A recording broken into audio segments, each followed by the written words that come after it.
girls. First off, sorry, I'm getting some weird shadowing going on my face, or weird lights. The sun is going down and it's making weird lighting, but ignore that. So today I'm going to be talking to you guys about my new camera, and I had been getting a lot of requests on my Instagram. I had posted a photo of it and you guys were asking me how much it was, where I got it, everything like that. And I had also posted another photo asking if you guys wanted to see a video, and so many people said yes. I'm going to be talking to you guys today about the FujiFilm Instax Mini 8. And basically what this is, it is a Polaroid style camera. One of the biggest mistakes that people make is calling these pictures or these cameras Polaroids. Polaroid is a brand name. It's not a type of camera or a type of photo. It's actually a brand name, just like Canon or FujiFilm. It's a brand. So you can't say, oh, I got a new Polaroid camera when the brand is FujiFilm. It's kind of not accurate. So this is a Polaroid type camera. So it's like a Polaroid in the fact that it is an instant camera. You take a photo and the picture comes out the top. Now this camera is completely and totally amazing. I am in love with it. It does come in several different colors. I got mine in pink, of course, but it comes in pink, blue, yellow, black, and white.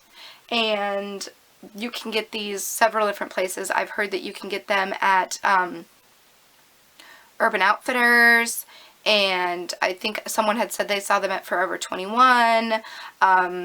I've heard that you can get these several places, and in store they range from about $100 to $150 just for the camera itself, not even including the film. However, the cheapest place that I have found to get it is on Amazon, and the pink one is on there for $64. So I'll put the link to purchase this exact camera on Amazon if you want it. Again, they also have blue and yellow and white. The white I think is a little bit cheaper. I think the white is like $50. Don't quote me on it, I'm not 100% sure, but the camera just looks like this, and it is very cute. Overall, I am in love with this thing. So I'm going to go ahead and do a overall walkthrough of the outside of the camera, and then I'm going to show you guys how to insert the film, and then I will come back here and I will talk to you guys about taking photos and giving you some tips. And so just an overall walkthrough of this camera. It is very gorgeous. I love this camera so much. I love the feel of it. It's so comfortable holding in your hand. But I'll just give you a quick walkthrough. So this side right here, this little panel pops off, and this is where your batteries go. It takes two AA batteries, which is awesome because those batteries are super easy to find and they're fairly inexpensive because they're so common. You can also buy the rechargeable AA's, which is what I do. So if one pair goes dead, I just recharge it, and then, you know, I have two pair of AA's, and I keep one in the camera, and then when that goes dead, I just pop in the other set while the old ones are charging. And it makes it a lot more convenient, especially if you are taking photos in general. Even with a digital camera, I highly recommend the rechargeable batteries because it will save you a lot of money in the long run, instead of buying a brand new pack of AA's every time you go to the store if you're a camera freak like me. And okay, so we just put in the batteries. So this back panel right here is where your film will go in, and I'll show you how to do that in a little bit.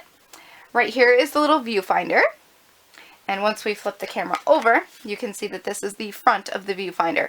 So one little tip is that obviously the viewfinder and the lens and the viewfinder don't exactly match up. So what you see in the viewfinder isn't what's going to actually be the picture, and I'll give you guys some little tips on that after I show you guys how to insert the film and I start taking photos and everything. So back here, or on the front, excuse me, we have the turn on button, which is just this little button right here next to the lens. You just click it and it turns on. You will hear a little startup noise that's kind of high pitched. And I also flipped it over a little early, but you will see a little red light flicker on, meaning that it's starting up. So the camera is on right now. This right here is your flash. Your flash is going to be fired at all times regardless. This camera does not have an option to turn flash off. This right here is your little light sensor. This little dial is going to use this little exposure calculator or determinator to kind of calculate which of these settings you want to take your photo in. So right now I'm inside, so the little house icon is lit up, and then there's also one for cloudy or shady, then there's one for semi-sunny, and then there's one for really sunny, and then there's one for high key. It's called high key. This one will never light up, but these four will. So as you can see, it is on house. Now if I was outside and it was super sunny, this one would be lit up, and I would change my dial to that one before I took my photo. Now you really want to pay attention to this dial because it is so helpful before you snap any photo, unless you already know that you're inside or you already know that you're outside and it's blaring sunny. You definitely want to look at this dial because it is going to determine how light and how dark your pictures turn out. If you are inside and you put that you're outside, it's not going to give you as much flash, so your picture is probably going to come out really super dark or even black. Now if you put the inside, if you put the dial on inside when you're actually outside with it super sunny, it's going to highly overexpose your photo. So you really want to be careful with this dial. And that's pretty much it. High key is, I haven't tested it out yet, but I've heard that it just overexposes your picture regardless what location you're in, if you're outside or inside or what have you. And then of course on the top is where your film will come out. So, and to turn the camera off, you just pop the lens in just like so. And super simple, just like that. And then this little button, that's how you take your photo. This is your shutter button right here. So that's what it looks like. And you cannot mount a tripod on this. But it does come with a little wrist strap, so it's helpful to carry. And yes, that is a little overview of the FujiFilm Instax Mini 8. So the film looks something like this. It'll be in a box similar to this one. This one says 10x5 because in every little packet there are 10 shots. And so depending on how many shots you have purchased or you've picked up, it will either say just 10, or it will say 10 times 2, so that would be 20 shots. So this little thing right here says 10 times 5, so I had 50 shots. I am on my second pack, so as you can see there are still 3 left. So I'm going to show you guys how to insert film into the back of the camera. Obviously when you are down to the wire and you need to insert some film, it will either have a 0 here, or if your camera is brand new, I believe it is an S that shows in this little corner. But what you want to do is you want to avoid sunlight. And first things first, you open up the back of the camera. You take out the old film cartridge, if there is one in there, and throw it away. Easy peasy. So the back of the camera looks like this. And you'll notice if I zoomed in, you could see a little yellow tab right here. I'm not going to zoom completely in because it's kind of self-explanatory. There's a yellow tab right there. And what you do is you open up your film packet. And on one end, it says do not press. So this back piece right here, it says do not press on this side. That's very important because it will affect the film. So what you do is there is also a yellow tab.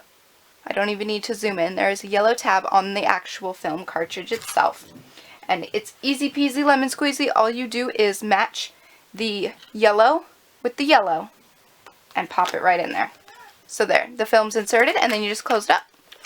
And you guys will see that there will be an S right here. So when you see the little S and you've just inserted your film, be aware that your very first picture is not going to be an actual picture. And I'll show you exactly what I mean. So as long as it says that S and you just inserted your new film cartridge, you're going to turn the camera on. You're going to wait for it to start up. Wait till you see the little red light in the back. It just flashed. And so then what you're going to do is you're just going to take a photo. And this is required as soon as you put a new film cartridge in. So I'm going to take a photo. And you will see that this is not an actual picture. This is just the cover for the film cartridge that we just put in. The side that says do not press, you see the little fingerprint right, the thumb? That right there is the little protective shield thing that was on the cartridge. And if you look closely, or if I were to zoom in, you guys can see that this now says 10 instead of an S. So now you can actually take your real photos, and the next photo you take will be an actual photo. So that's how you install the film. Now the film is fairly expensive. I've seen the little, this is what the film looks like for the, it says 10 sheets right here, so you get 10 sheets in this little tiny thing. This is one pack of film. It takes 10 shots, and I've seen these go anywhere from $9 to $15 on eBay and stuff. So it's pretty spendy per photo, but if you buy in bulk, say you get 50 shots, so this has 5 of the little 10 packs in here. You can see it says 10 times 5 right there. So this is just the single 10, and then this is 50. So if you buy in bulk, you actually save. So like this is like $10 to $15 just for 10 shots, whereas I found this on Amazon. Well, I actually bought the camera. It was under the recommended listings or recommended products that people had also purchased or whatever, and it was on there for $30 something for 50 shots. So instead of paying $1 per picture, you're not paying $1 per picture, because if you were paying 50 shots, that would be $50, and it's $30. So if you buy in bulk, you definitely save a lot more. So that's the only negative thing I can really say about this camera is, one, it's a little bit heavier than what I expected, and two, the film is pretty spendy, but for what it is, it's pretty cool. I mean, you pay that much for ink in total anyway, you know, $1 per picture, and you print out like how many pictures on your computer. So I don't know, it kind of works, and it's just really neat to have the pictures like there, like instantly, without having to be able to visualize it first, and without having it digital. I think it's so cool that they're kind of going back to the olden days. I had always wanted a Polaroid style camera growing up. Always, always, always. I thought they were the neatest thing in the world, and when I found out about these, I wanted them so bad, and I was saving up to get one, and I finally have one, and I love it so much. It is so cute, so adorable, and I just love the style of it. So now moving on to tips and tricks of this camera. Tip 1 being that the flash goes off every single time you click the shutter button, regardless what setting it is on. A quick tip that I've learned is you can take electrical tape or, you know, paper or whatever, just as long as it's not clear tape, because that kind of defeats the whole purpose. But you can put any tape, maybe like duct tape, or, you know, with a cool design or whatever, just put it right on the flash, and then when you go to take a picture, or if you're taking a picture somewhere where it's really, really already bright and you don't want the flash to go off and kind of make an overexposed picture, you could just cover up that flash, and then the flash will still go off. It's just there's something blocking it. Also, when you are taking a selfie, the best advice I can give is to line your nose up with the lens, because you know how the viewfinder and the lens don't really line up together.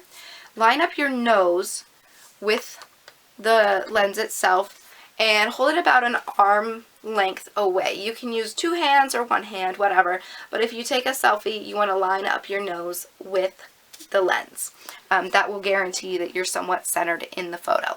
Now, if you're taking a photo with several people, I would recommend turning your camera this way, so it is a horizontal photo rather than an up and down. If you're taking a selfie with just one other person, you could probably do vertical, but if you're taking it with several people, I would do it, you know, this way, so it's like vertical or horizontal, so you can get more people in the shot. Also, I had my cousin take a photo of me when we were out of town, and she was standing fairly far away from me, and she said that my whole body was in the viewfinder. And when the photo actually printed out, you can see, even from being that far away from the camera, you can see that my body wasn't even taking up the whole screen, the whole photo. So the viewfinder sees closer than what you really are. So It's the opposite of a car mirror. You know how it says at the bottom, objects in mirror are closer than they appear? It's the opposite. So if you're looking in the viewfinder and you see something really, really, really close up, you're actually probably it's going to turn out a little bit further away. So with this one, you can see I was really far away. She ended up having to get like this close to me to get just from my waist up. Play with it, experiment. If the lighting is really, really bright inside and you don't want to use it on the indoor setting because you're afraid that the flash will go off maybe a little bit too much, you can always click it over to like the cloud icon or what have you. Just because it suggests one thing, you can always go in and change it later. However, I highly recommend if you're just beginning with it and you're not really wanting to waste your film, or you're not wanting to test the waters with it, because it is kind of an expensive device to use, meaning the film is expensive and you don't want to waste it. Just stick to keeping your dial on whatever is lit up. But if you want to be a little adventurous and test out all the different styles and the different exposures, feel free to play around with it. If you have film to waste, be my guest, go ahead, test it out. It's your camera, do what you choose, and that's pretty much it. So I will go ahead and demonstrate. I'll take 2 selfies for you guys. I will waste my film for you guys so you can see. I'm going to take one with the indoor setting, the one that it's probably going to tell me to use, and then I will also take one with the cloudy setting. I'm going to take the exact same picture, only it's going to be a little less exposed. So to turn it on, we just push this button down here on the bottom, right here. You hear a little startup sound. It's pretty high pitched. And you get ready. Make sure you want to see which, so the little light that indicates that we are indoors has lit up, so I'm going to take a selfie with that one first, and then I'm going to take one sitting in the exact same spot, almost the exact same pose, and I'm going to do it on the cloudy setting. So here we go. We'll take a selfie. Let's see if I can take this here. Okay, ready? Set. So I just took a selfie, and it's going to come out the top. So I just took a selfie with the indoor setting on the camera, and it is a little bit blurry. You can kind of see it starting to develop. But with these, with the new Polaroid style cameras, with these instant cameras, with the FujiFilm Instax Mini 8, you don't want to shake the film because all of the developing is happening inside the film, not on the top, which is what's really kind of cool, because then you don't have all the ink smudges like you did back in the old days. You can kind of just touch it and play with it and whatever while it's developing, and it won't affect it. However, if you shake it, it will cause the ink to flare out because it's inside the film, it's not on the surface. So you don't want to shake it, and it takes about 10 to 15 minutes to fully develop is what I've heard, but you can see it's already coming in. So that is what it looks like so far with just the indoor setting on. And now I'm going to go ahead and take a selfie with the cloudy setting. So it's going to again tell me that I am indoors and to put it on the indoor setting, but I'm going to go against the grain and put it on the cloud. So I'm not going to get as much of a flash. So I'm going to hold it far away, and I'm going to pose the same. And now we're going to see how this one turns out. So looking at the 2 photos right here, this is the one on the indoor setting that had kind of an overexposure flash. This one you can see I was holding the camera a little bit further away, and I did it on the cloudy setting even though it told me to use the indoor setting. So I'll let you guys kind of look at those for a second. I love the coloring of this one more. It's a lot clearer, whereas this one is a little bit more, you know, blurry, and it's not as great. So just gives you an idea of what you guys can play with. So if you are out and about taking photos and you are nervous to kind of throw the prints in your bag and you don't want them to get ruined, invest in something like this. This is the coolest little thing that you wouldn't ever expect ever, because these pictures are credit card size or business card size. They fit perfectly in these little business card or credit card holders that you can get pretty much anywhere. I got this particular one on eBay for about $2, and you can see that the pictures will just slide right in there, and they're just in there, and then you can kind of close it up, and they are safe and sound in your purse. They won't jumble around and get all messed up. There is quite a bit of room in here, so you can fit several pictures in this little thing. How I store all of my photos is I get a binder. I just am using My Little Pony binder right now, and I get the trading card pages that you can get at Walmart or online or wherever. You get the little trading card pages, and your pictures fit perfectly in there. If you guys want me to make a separate video, go ahead and comment below. I'll probably be making it anyway, showing you guys my pictures that I have taken. I do have a blog where I have been posting my Polaroid type photos that I have been taking. It is candiedmoments.tumblr.com. I will post the link in the description box so you guys can go check it out if you want. I've also been posting a few of them on my Instagram as well, but I've been taking tons of photos. So that is going to wrap up this video on my Polaroid type camera, the FujiFilm Instax Mini 8. Mouthful to say, but such a beautiful, awesome, fun device. Would I recommend this camera to anyone and everyone? I highly recommend this camera to... It's mainly targeted towards teenage girls because of the simplicity of it, the kawaii-ness of it, and, you know, hello, we're in the day and age of the selfie, so we're like obsessed with taking pictures of ourselves and others, so it's really, really awesome to kind of, you know, invest in something that A, you're going to get lots of use out of, and B, is kind of unique, with it being the vintage style photos, but having it be, you know, 2014. It's really, really cool. So if you are big into scrapbooking, this is the camera for you. Oh my gosh, this camera is amazing for scrapbooking, and keep in mind that you don't see the photo before you actually take it. So they do also have another device, and it is the Instax, the FujiFilm Instax Bluetooth printer, smartphone Bluetooth printer, and it is a printer that connects via Bluetooth to your smartphone, and you can print off any photo on your smartphone through that little printer, and the pictures print out just like this. So if you're interested in that as well, those are more expensive. This camera I got for $60, like I said. The printer, it goes for about $150 to $200 or so on Amazon. So if you're interested in the smartphone printer, that would be really, really cool. I think I might invest in actually getting that, because I would love to be able to see the photos before I actually print them out, because the film is so expensive. And if I want to go on vacation and take a bunch of like traveling photos or whatever, I can just take my cell phone and take tons of pictures on my cell phone, and then come back home and print them off the little Bluetooth printer, rather than having to lug this around with me everywhere. So I hope this video was helpful for you guys and you enjoyed it.